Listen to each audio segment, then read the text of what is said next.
नमस्कार, हम निवेदिता झा एकटा कविता सुनबैत छी।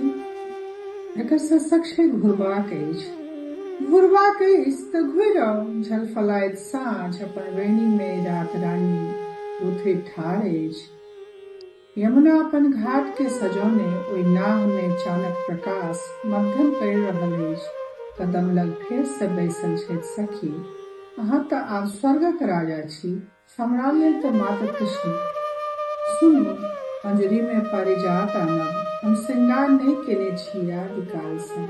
एहि बेर हमहूँ जायब अहींक संग। मोन नहीं लगैत अछि बरसाना ड्योढ़ी पर, संसार उलाहना दैत अछि जे अहाँ हमरा बिसरि गेलहुँ।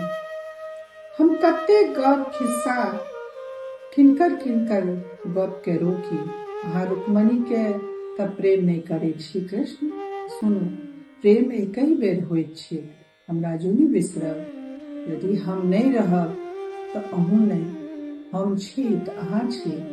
संसार में ताबहि प्रेम रहतै जामे अहाँक संग रहब हम।